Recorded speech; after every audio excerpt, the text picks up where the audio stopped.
बच्चों, इससे पहले वाले एपिसोड में हम लोग क्या देखें कि क्या क्या होता है टर्म, इम्पोर्टेंट टर्म। अब हम लोग लॉज ऑफ रिफ्रैक्शन सीखेंगे।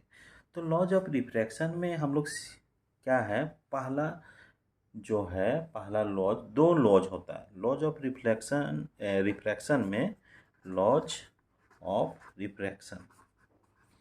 रिफ्रैक्शन में दो लॉज होते हैं, है ना। पहला याद रखना है, लॉज ऑफ रिफ्रैक्शन में कितने लॉ होते हैं? दो या दो लॉज होता है। पहला लॉज में क्या बोलता है, देखिए, इंसिडेंट रे, इस रे को क्या बोल दिए? Incident ray. दूसरा जो रे आया घुस के जो बेंड हुआ उसको बोलते हैं रिफ्रैक्टेड रे। अभी हम लोग सुने थे वर्ड इंसिडेंट रे, रिफ्रैक्टेड रे और ये नॉर्मल। ये जो नॉर्मल हम लोग हैं, तीनों सेम प्लेन में। पहला नियम क्या सीख रहे हैं लॉज ऑफ रिफ्रैक्शन में, कि ये इंसिडेंट रे, रिफ्रैक्टेड रे और नॉर्मल, इसी तरह आप लोग याद कीजिएगा पकड़ पकड़ के, तो आप लोग को याद हो जाएगा। इंसिडेंट रे, रिफ्रैक्टेड रे और नॉर्मल तीनों एक ही प्लेन में। एक ही प्लेन का मतलब है जैसे ये सपाट प्लेन है तो ये इसी तरह का प्लेन में ही रहेगा। ये ऐसा ना होगा कि लाइट ऐसे चला गया, मतलब कि ये पेन से समझ गए इस तरह का, ऐसे घुसा और लाइट इधर आ गया, तो ये मेरा अलग प्लेन हो गया। और इसमें इसमें क्या हो गया कि ऐसे रे ऑफ लाइट आया और इसी तरह प्लेन है, तो ये मेरा जो है इसका जो तल है एक ही तल में है। तीनों चीज़ एक ही तल है, मतलब कि हाथ से रखेंगे तो तीनों मेरा पकड़ा जाएगा। तो इस तरह का पहला नियम सीख चुके हैं हम लोग। इंसिडेंट रे, रिफ्रैक्टेड रे और नॉर्मल तीनों एक ही सेम प्लेन में होते हैं। पहला लॉ हम लोग सीखे। दूसरा लॉ अब ये क्या है कि लॉज ऑफ रिफ्लेक्शन में हम लोग दूसरा लॉ देखे थे कि एंगल ऑफ इंसिडेंस, जैसे ये सतह है, एंगल ऑफ इंसिडेंस और एंगल ऑफ रिफ्लेक्शन वहाँ आर से डिनोट करते थे, दोनों बराबर होते हैं। लेकिन इसमें कुछ अलग है बच्चों। ये तो पहला लॉज तो एक जैसा लग रहा था फर्स्ट नंबर वाला, अब सेकेंड वाला में मतलब कि कुछ अलग है। मतलब क्या अलग है कि इसका जो angle, sine of incidence angle, sine of divided by sine of refracted angle, इसको बोलते हैं रिफ्रैक्टेड एंगल या एंगल ऑफ रिफ्रैक्शन। ये जो है एक रेशियो है, साइन आई बोल दिए सिंपल से और साइन आर बोल दिए। इसका जो रेशियो है वो क्या होता है? कांस्टेंट होता है। क्या होता है? कांस्टेंट। तो ये मेरा सेकेंड लॉ आ गया। फर्स्ट लॉ में तीनों रे है, तो साइन याद रखना है, sine I divided by sine R. अब इसको क्या डिफाइन करेंगे बच्चों कि the ratio of sine of angle of incidence. ये क्या है? साइन, इसको कैसे पढ़ेंगे? Sine of angle of incidence, sine of angle of incidence. नीचे वाला को क्या बोलेंगे? Sine of angle of refraction. क्या होता है? Is constant. क्या रहता है? कांस्टेंट रहता है। तो ये जो मेरा रेशियो आया और ये जो मेरा कांस्टेंट आया, इसी को बोलते हैं स्नेल्स लॉ। अगर पूछेगा कि व्हाट इज स्नेल्स लॉ, तो क्या बोलना है कि the ratio of sine of angle of incidence to the sine of angle of refraction is constant for the given color and given pair of media या medium. क्या हम बोलें कि ये जो है रे ऑफ लाइट, देखिए बच्चों यहाँ पे क्या बोल दिए कि सेम, मतलब कि कलर भी सेम होना चाहिए। अगर रेड कलर है तो रेड कलर का ही एंगल को हमको लेना है। रेड कलर इधर आया, ग्रीन कलर अलग हुआ, तो देखिए रेड कलर और ग्रीन कलर का अलग अलग स्पीड होता है, तो ये क्या करेगा कि अलग चेंज हो जाएगा, इसीलिए सेम कलर होना चाहिए, लाइट का सेम कलर होना चाहिए। तो हम लोग दो नियम हम लोग सीख रहे हैं। पहला नियम है कि इंसिडेंट रे, रिफ्रैक्टेड रे और नॉर्मल तीनों एक ही प्लेन में रहा। दूसरा नियम क्या दिए कि ये एंगल बनाया, ये भी एंगल बनाया, इसमें साइन लगा दिए ये दोनों में, तो एंगल ऑफ इंसिडेंस या sine I, angle of refraction या साइन आर, दोनों का जो रेशियो लेंगे वो क्या आएगा, एक कांस्टेंट आएगा। यही मेरा सेकेंड लॉ है। तो मतलब कि साइन आई और साइन आर हमेशा कांस्टेंट आएगा। मान लीजिए कि इधर हम रे घुमा दिए और तिरछा कर दिए, एंगल ऑफ इंसिडेंस बढ़ा दिए, तो इसमें भी क्या होगा कि इसमें भी एंगल ऑफ रिफ्रैक्शन भी चेंज करेगा। फिर ऐसे किए तो फिर इधर भी चेंज हो गया। तो वो जो रेशियो रहेगा जितना बार हम करेंगे वो रेशियो एक कांस्टेंट ही रहेगा, वो चेंज नहीं करेगा। कांस्टेंट का मतलब होता है स्थिरांक। स्थिरांक मतलब स्थिर अंक, मतलब कि वो चेंज नहीं करने वाला। आप कितनों तिरछा उर्छा कर लीजिए, वो चेंज करने वाला है नहीं। तो ये मेरा हो गया सेकेंड लॉ ऑफ रिफ्रैक्शन। तो जिसको जो सेकेंड लॉ ऑफ रिफ्रैक्शन है, मतलब कि जो दूसरा लॉ है, वही लॉ मेरा दूसरा नाम है स्नेल्स लॉ। अगर क्वेश्चन में पूछता है कि व्हाट इज स्नेल्स लॉ, तो ये रेशियो आप लोग याद रखिएगा, sine of angle of incidence और sine of angle of refraction जो आता है किसके बराबर आता है, कांस्टेंट के बराबर होता है, वही मेरा स्नेल्स लॉ है। तो बच्चों अब हम लोग क्या बोलें कि ये मेरा जो कांस्टेंट आया, ये कांस्टेंट का अलग नाम पड़ जाता है रिफ्रैक्टिव इंडेक्स। रिफ्रैक्टिव इंडेक्स एक वर्ड सुन रहे हैं, रिफ्रैक्टिव इंडेक्स। रिफ्रैक्टिव इंडेक्स को हिंदी में बोलते हैं अपवर्तनांक। अपवर्तनांक। अब अपवर्तनांक क्या है, एक दो वर्ड से बना हुआ है। पहला है अपवर्तन जोड़, दूसरा है अंक, दोनों को जोड़ देंगे तो अपवर्तनांक कहलाएगा। तो ये जो है अभी हम लोग सीख रहे हैं, कुछ कुछ वर्ड हम लोग सीखते जा रहे हैं। जो कांस्टेंट है उसको बोल दिए रिफ्रैक्टिव इंडेक्स, और रिफ्रैक्टिव इंडेक्स को बोल दिए अपवर्तनांक। और अपवर्तनांक क्या है, एक प्रकार का नंबर है, अपवर्तन जोड़ अंक। तो अभी मोटा मोटी हम यहाँ तक सीखे हुए हैं कि कांस्टेंट जो आता है वो उसको हम लोग बोलते हैं रिफ्रैक्टिव इंडेक्स।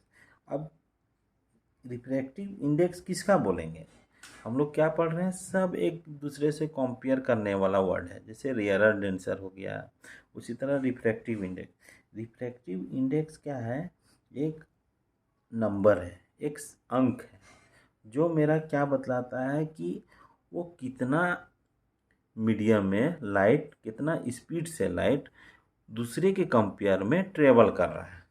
क्या बोले हम, रिफ्रैक्टिव इंडेक्स क्या है, एक नंबर है, एक अंक है, जो ये बतलाता है हमको कि कोई भी मीडियम में किसी दूसरे मीडियम की तुलना में कितना स्पीड ऑफ लाइट, कितना स्पीड से लाइट ट्रेवल कर रहा है। मान लीजिए कि एक ये मीडियम है, अब इस मीडियम में लाइट मेरा अलग ट्रेवल कर रहा होगा, और इस मीडियम में लाइट अलग ट्रेवल कर रहा होगा, अलग स्पीड से ट्रेवल कर रहा होगा यहाँ पे। तो इस मीडियम और इस मीडियम दोनों को कंपेयर करके एक अंक बनाया जाता है जिसको बोलते हैं अपवर्तनांक। तो याद रखिएगा कि फर्स्ट मीडियम से जिस मीडियम में घुसा, जैसे एयर से ग्लास, तो ये जो कांस्टेंट आएगा रिफ्रैक्टिव इंडेक्स किसका कहलाएगा, ग्लास का, ऑफ ग्लास।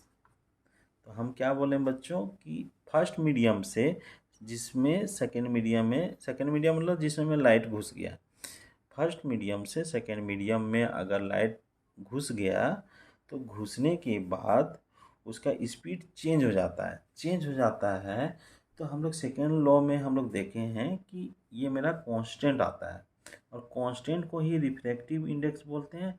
तो ये रिफ्रैक्टिव इंडेक्स किसका होता है? सेकेंड मीडियम का, दूसरे मीडियम का। तो चलिए बच्चों, अभी कंफ्यूज करना नहीं है, हम लोग को लॉज ऑफ रिफ्रैक्शन सीखना है। तो आइए हम लोग कैसे लिखेंगे लॉज ऑफ रिफ्रैक्शन, उसको हम लोग देखते हैं।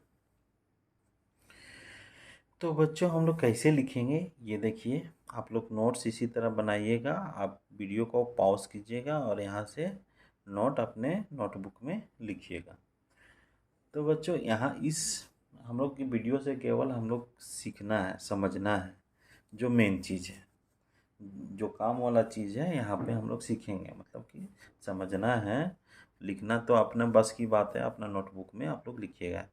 तो फर्स्ट नियम क्या कहता है, फर्स्ट लॉ क्या है? Laws of refraction. यहाँ पे लिख सकते हैं there are two laws of refraction of light. Laws of refraction किसका हो रहा है? ऑफ लाइट भी बोल सकते हैं, यहाँ पे हम लाइट भी लिख सकते हैं।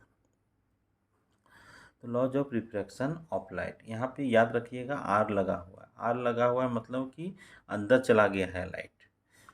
यहाँ अगर एल लगा हुआ रहता तो समझना है कि टकरा के वापस आ गया है। तो यहाँ पे क्या है, फर्स्ट नियम क्या है हम लोग सीखे हुए अभी, द इंसिडेंट, उसी को लिखना है। द इंसिडेंट रे, पहला तो इंसिडेंट रे को पकड़े, दूसरा है रिफ्रैक्टेड रे, फिर अंदर जाके जो चला गया refracted ray, and the normal, and the normal. ये जो मेरा इमेजिनरी लाइन है, मतलब कि सरफेस से, वो इंटरफेस बोलेंगे या सरफेस बोलेंगे, मतलब कि दो मीडियम का वो क्या हो रहा है कि वो अलग अलग कर रहा है, तो उसको इंटरफेस बोला गया है। ऑफ टू ट्रांसपेरेंट मीडियम, ये भी है ऊपर वाला और नीचे वाला भी है, दोनों है ट्रांसपेरेंट मीडियम। ट्रांसपेरेंट मीडियम रहेगा तभी मेरा लाइट मतलब कि पार होगा। तो ट्रांसपेरेंट मीडियम ये इम्पोर्टेंट वर्ड है। At the point of incident, जिसमें आया उसको बोले point of incident, point of incidence. All the three lie, जितना लाइन है इन द सेम प्लेन, जो है लाइन, ये सब एक ही प्लेन में। एक ही प्लेन का मतलब है कि ये इधर उधर दूसरा प्लेन में गया नहीं है। जैसे अगर हम छुएं तो ये मेरा सपाट है, मतलब कि एक प्लेन है, तो तीनों लाइन को हम छू सकते हैं, तो वही कहलाया सेम प्लेन। तो बच्चों फर्स्ट जो नियम है वो हम लोग मोटा मोटी सीख रहे हैं कि क्या है, कि incident ray, refracted ray and normal to the interface of two transparent medium at the point of incidence, all the three lie in the same plane. बहुत सारे बच्चों को याद नहीं हो पाता है, बहुत लंबा सेंटेंस लग रहा है, तो सिंपल सा हमको incident ray, refracted ray and normal all lie in same plane, इतना ही याद रखना है। जैसे आप अगर ज़्यादा अच्छा से याद कर लिए तो अच्छा से लिख पाएंगे। तो ये ट्रांसपेरेंट मीडियम हमको याद रखना है वर्ड, इंसिडेंट रे, रिफ्रैक्टेड रे, नॉर्मल और पॉइंट ऑफ इंसिडेंस, उसके बाद तो बन ही जाएगा मेरा सेंटेंस। तो ये नियम हम समझ चुके हैं। अब सेकेंड नियम क्या कहता है, the ratio of sine of angle of incidence. इसको याद रखिएगा, sine of angle of incidence. The ratio मतलब जो अनुपात है, sine of angle, angle of incidence का, किससे? To the sine of angle of refraction. जो यहाँ पे एंगल रिफ्रैक्शन हो गया, एंगल ऑफ इंसिडेंस ये हो गया, ये दोनों का sine of angle of incidence और sine of angle of refraction का जो रेशियो होगा वो क्या होगा, for the given colour, for the light of given colour, same colour का होना चाहिए। और क्या होगा, for the given pair of medium, जो मेरा पेयर बनेगा एयर और ग्लास, यही सब आप लोग का कंपटीशन में पूछता है, दिमाग मतलब कि चेक करने के लिए। अब बोल देगा कि ये मेरा अलग मीडियम है, ये मेरा अलग मीडियम है, तो मेरा ये आंसर क्या होगा। तो अभी हम लोग देखेंगे बहुत सारा क्वेश्चंस, जब क्वेश्चंस वाला सीरीज आप लोग देखिएगा तो उसमें बहुत सारा कॉन्सेप्ट भी मिलेगा। तो इसमें क्या है कि जो रेशियो है एंगल ऑफ इंसिडेंस और एंगल ऑफ रिफ्रैक्शन क्या होता है, कांस्टेंट होता है। तो हमको ये वर्ड याद रखना है, एक तो एंगल ऑफ इंसिडेंस और एंगल ऑफ रिफ्रैक्शन और कांस्टेंट, ये तीनों याद रखना है। फिर एक्स्ट्रा नॉलेज के लिए, for the light of given colour, मेरा जो लाइट दिया हुआ है वो जिस कलर का है वही कलर में लागू होगा। अगर हम यहाँ पे रेड कलर ले रहे हैं और बाद में ग्रीन कलर लेंगे तो वो ये नियम लागू नहीं होगा। क्यों नहीं होगा? क्योंकि रेड कलर का स्पीड अलग होता है, ग्रीन कलर का स्पीड अलग होता है, तो वो क्या करेगा कि अलग अलग बेंड करेगा। इसीलिए सेम कलर होना चाहिए। ये कंपटीशन या इंटरव्यू में भी पूछता है कि मेरा क्या होना चाहिए, सेम कलर होना चाहिए। और क्या होना चाहिए, मीडियम भी सेम होना चाहिए। जो हम लोग पेयर बनाए हैं वो मीडियम भी सेम होना चाहिए, तभी ये सेकेंड लॉ मेरा अप्लीकेबल होगा। तो बच्चों मैथमेटिकली आप क्या लिख सकते हैं, sine I divided by sine R. मतलब कि ये जो एंगल है इसी में साइन जोड़ देंगे। साइन मैथ में आप लोग पढ़े होंगे, ट्रिगोनोमेट्री में, साइन ऑफ एंगल आई और साइन ऑफ एंगल आर, उसका जो रेशियो है वो मेरा कांस्टेंट आ जाएगा। कांस्टेंट को हम लोग कैसे लिखते हैं, n/1। कैसे लिखते हैं ये बहुत इंपॉर्टेंट है। n/1 मतलब कि सेकेंड मीडियम में चला गया फर्स्ट मीडियम से, इसको क्या बोलेंगे कि सेकेंड मीडियम से सेकेंड मीडियम में गया, फर्स्ट मीडियम से सेकेंड मीडियम में गया। तो जो पहले आ रहा है उसी मीडियम में इंटर हो रहा है। यहाँ पे 2 आ रहा है तो सेकेंड मीडियम ये है, तो सेकेंड मीडियम में चला गया। तो याद रखिएगा जो पहले आएगा उसी मीडियम में गया है लाइट, और जो बाद में आ रहा है वो किस किस मीडियम से गया, तो फर्स्ट मीडियम से सेकेंड मीडियम में गया, तो सेकेंड मीडियम को पहले लिखते हैं। इस तरह का नोटेशन हम लोग लिखते हैं। ये जो नोटेशन है, ये जो रिप्रेजेंट किए, ये क्या कहलाता है, रिफ्रैक्टिव इंडेक्स। तो यहाँ पे क्या लिखे हैं, वेयर n/1 बराबर क्या है, is a constant called the refractive index of second medium. किसका रिफ्रैक्टिव इंडेक्स है, सेकेंड मीडियम, जिस मीडियम में घुस रहा है उसी का रिफ्रैक्टिव इंडेक्स है with respect to first medium. किसके रिस्पेक्ट में, जिस मीडियम से इंटर हो रहा है। मतलब फर्स्ट मीडियम से लाइट आ रहा है, सेकेंड मीडियम में जा रहा है, फर्स्ट मीडियम के रिस्पेक्ट में सेकेंड मीडियम का refractive index sign I divided by sine R कहलाता है। For the given colour of light, मतलब कि जो कलर होगा उसी कलर के लिए, अलग कलर रहेगा तो नहीं होगा। तो इसीलिए जब क्वेश्चन आप लोग देखिएगा, ऑब्जेक्टिव क्वेश्चन, कॉम्पिटिटिव क्वेश्चन, जो मतलब आईआईटी लेवल का क्वेश्चन, यही कलर उलर में छकाता है। कलर दे देगा या मीडियम चेंज कर देगा और बोलेगा कि इसमें से कौन कौन है। तो याद रखना है कि सेम कलर होना चाहिए और सेम पेयर ऑफ मीडियम होना चाहिए, तभी ये अप्लीकेबल है। तो बच्चों वीडियो को देखने के लिए आप सभी का धन्यवाद। अब मिलते हैं नेक्स्ट एपिसोड।